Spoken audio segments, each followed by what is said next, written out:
सुबह आप दो नाम बोल रहे थे बेचने के लिए, चुना था HCL टेक एक सेलरेक को, लेकिन इन्फी के थ्रू समझ लेता हूं क्योंकि वो दूसरा नाम इन्फोसिस था जो आपने शॉर्टलिस्ट करा पर आज मेंशन नहीं करा था। बेलवेदर है इस इंडस्ट्री का, आमतौर पे इसके थ्रू मूड समझ में आ जाता है। इन्फी चार्ट्स पे कैसा?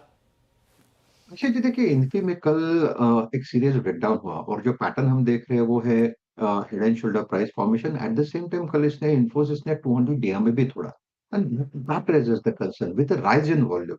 तो आज लगता है कि इन्फोसिस जो 1800 का लेवल है इसके लिए एक स्टिकी रेजिस्टेंस रहेगा। तो जब भी इन्फोसिस ऊपर आएगा मुझे नहीं लगता ये 1800 को पार करेगा, सामने एक्सपायरी है। तो इसीलिए मैंने आईटी में थोड़ा सा सेल साइड का ही पोजीशन रखा। मुझे लगता है एक्सपायरी के सामने वीकनेस रहेगा, तो सेल एंड राइज की स्ट्रेटेजी रखे। रही बात लेवल्स की, तो मुझे लगता है सपोर्ट बनता है इन्फोसिस का करीबन 1720 1700, यानी करंट लेवल से 50-60 पॉइंट का फॉल अभी ड्यू है। तो let's see how does it pan out. लेकिन जिन्हें सेल करना है उनका स्टॉप लॉस होगा 1800 के आसपास। ओके, चलिए सेबी ने एक बहुत ही इम्पॉर्टेंट कंसल्टेशन पेपर कल लेट शाम को डाला है।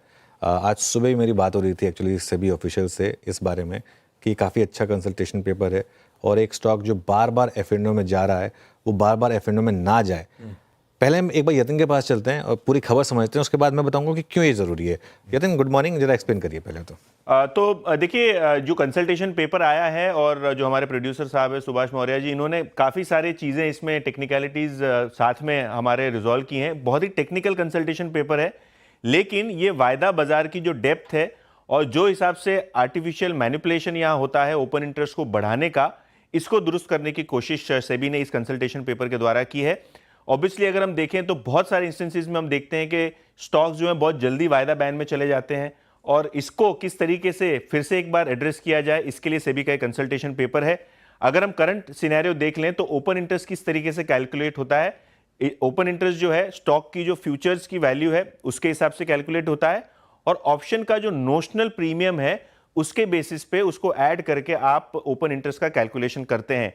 इसके बजाय जो कंसल्टेशन पेपर है इसका कहना यह है कि जो डेल्टा है, जैसे कि स्ट्राइक प्राइस अभी निफ्टी की लगभग 21,500 की से लेके 22,500 की एक्टिव है, तो जो ऑफ द मनी यानी जो एट द मनी है और जो out of the money options हैं उसका नोशनल प्रीमियम लेने की बदली जो उसका डेल्टा होता है उसके तर्ज पे जो है ओपन इंटरेस्ट का कैलकुलेशन किया जाए, जिससे ओवरऑल ओपन इंटरेस्ट का जो मैनिपुलेशन है इसको रोका जा सके।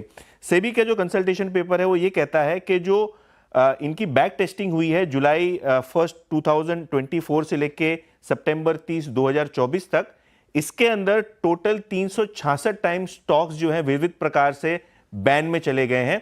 लेकिन अगर हम नया जो delta based open interest calculator है उसके जरिए market wide position limit calculate करें तो केवल 27 स्टॉक्स ही आपको बैन में जाते हुए नजर पड़ेंगे। इसका मतलब यह है कि 90% का ड्रॉप आप देखेंगे। अब ज्यादातर ऑपरेटर्स होते हैं या ज्यादातर प्रमोटर सर्कल के लोग होते हैं, वो ऑप्शंस की ट्रेड के जरिए कोशिश करते हैं स्टॉक को बैन में लाया जाए क्योंकि नोशनल वैल्यू कैलकुलेट होती है।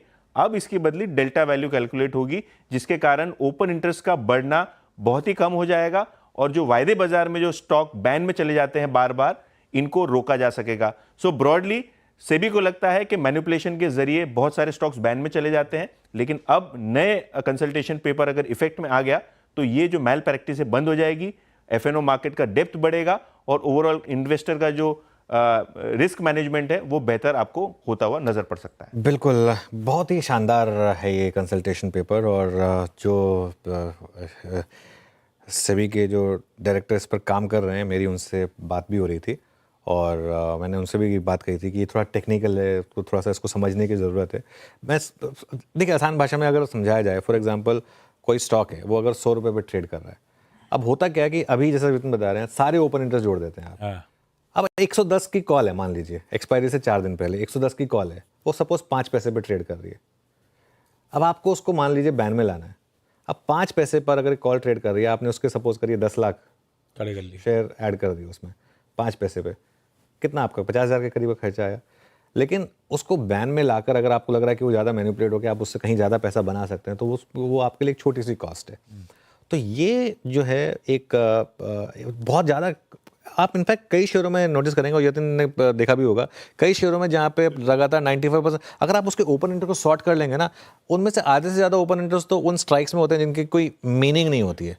और अभी जैसे अनुज, जैसे कि आपने बात छेड़ी ना, मन्नापुरम आप देख लीजिए, इतना न्यूज़ फ्लो आ रहा है मीडिया में कि डील होने वाली है, डील होने वाली है, और ये स्टॉक वायदे में बैन में है, तो ना प्राइस डिस्कवरी हो पा रही है, ना कोई ट्रेड कर पा रहा है, ना कोई हेज कर पा रहा है। Exactly. मैं ऐसा नहीं कह रहा हूं कि मैनिपुलेटेड है, मैनिपुलेटेड हो सकता है, लेकिन जो ऑप्शन है उसके जरिए ज्यादातर मन्नापुरम का ओपन इंटरेस्ट जो है वो आपको बढ़ा हुआ लगता है। तो अगर ये डेल्टा फॉर्मूला आ गया तो वो मैनिपुलेशन करना का कॉस्ट लगेगा। जैसे आप कह रहे हैं ना कि 10 लाख ऑप्शन ले लिए 5 पैसे पे, तो 50,000 की कॉस्ट में काफी सारी चीजें आप कर सकते हैं, लेकिन अब ये करना मुश्किल होगा। बिल्कुल, तो उसको फ्यूचर की तरह ट्रीट किया जाए बेसिकली, अगर आप सिर्फ उस ओपन इंटरेस्ट को क्रिएट कर रहे हैं तो ये काफ़ी इंपॉर्टेंट है। ध्यान रखिएगा, अभी तो ये कंसल्टेशन पेपर है, लेकिन एक शानदार कंसल्टेशन पेपर है, और बैन में इस तरीके से जाते हैं स्टॉक्स तो जैसे यतिन ने कहा बहुत टफ हो जाता है। हमने एक बार कल्याण ज्वेलर का एग्जांपल दिया था, मन्नापुरम का भी मैंने एक बार पहले एग्जांपल दिया था, हालांकि वो एक अलग चीज़ के लिए दिया था उसका एग्जांपल, लेकिन उसमें यही होता है कि कई बार आप फॉर एग्जांपल कोई स्टॉक है, अब आप ऑप्शन के थ्रू ट्रेड करना चाहते हैं उसको, अब आप सोचते हैं कि चलिए मैंने एक प्राइस पे ऑप्शन लिया, अब आप सोचते हैं कि अगर ये मान लो 5-6% गिर गया तो मेरे पास एक मौका होगा ऐड करने का, लेकिन आपने जिस प्राइस पे लिया उसका 5-6% नीचे गिरा, वो बैन में आ गया। अब आप वहाँ पे एवरेज नहीं कर सकते, चलिए ठीक है एवरेज नहीं कर पाएंगे, आप सोचेंगे लेकिन अगर यहाँ से और गिर गया तो चलो एटलीस्ट मैं अपने आप को हेज कर लूँ, आप हेज नहीं कर पाएंगे, आप करेंगे क्या, अपना सौदा फोड़ देंगे, कोई ऑप्शन नहीं बचेगा आपके पास। अगर लेकिन स्टॉक बार बार बैन में नहीं आ रहा है तो एटलीस्ट आप एक इस नॉलेज के साथ फिर उसको एटलीस्ट हेज कर सकते हैं उसको, या फिर एवरेज कर सकते हैं। ये 2-3 चीज़ें आसान शब्दों में रेलेवेंट स्ट्राइक प्राइस के ओआई का ही कैलकुलेशन हो रहा होगा एफएनओ कर्व के स्टॉक्स को आइडेंटिफाई करने के लिए। बिल्कुल, देखिए मेरा ये मानना है कि ये होने के बाद एफएनओ बैन में आने स्टॉक्स जो है ना वो बंद हो जाएंगे, फॉरगेट अबाउट कम आएंगे। मेरा तो मानना है कि बंद हो जाएंगे। आशीष चतुर्मोता भी हमारे साथ, उनसे बात करते हैं। आशीष चतुर्मोता जी ऑफकोर्स अब एक पोर्टफोलियो मैनेजर हैं, लेकिन इक्विटी मार्केट, डेरिवेटिव मार्केट पर भी एक अच्छी पकड़ रखते हैं। आशीष जी गुड मॉर्निंग, कैसे देख रहे हैं आप इस कंसल्टेशन पेपर को सेबी के? गुड मॉर्निंग अनुज। तो देखिए बहुत ही शानदार कंसल्टेशन पेपर है, जिसमें बहुत ही बारीकी से मैं समझता हूँ जो डेरिवेटिव्स मार्केट के अंदर जिस तरह के एक कहीं ना कहीं जिन चीजों को यूज करके कहीं ना कहीं मार्केट के अंदर में जो position, market wide position limit को बढ़ाया जाता था, यह एक तरीके से आप समझे कि एक इफेक्टिव फ्यूचर की जो पोजीशन थी वो कभी भी हम इस जो MWPL जो करंट कॉन्सेप्ट है MWPL का, वो हम नहीं देख पाते थे। और हम जब अपने एनालिसिस के लिए या हमारे पोजीशनिंग के लिए जब हम बात करते थे तो हम हमेशा एक इफेक्टिव फ्यूचर की बात करते थे। वो अब मेरे हिसाब से इस कैलकुलेशन की वजह से आएगा।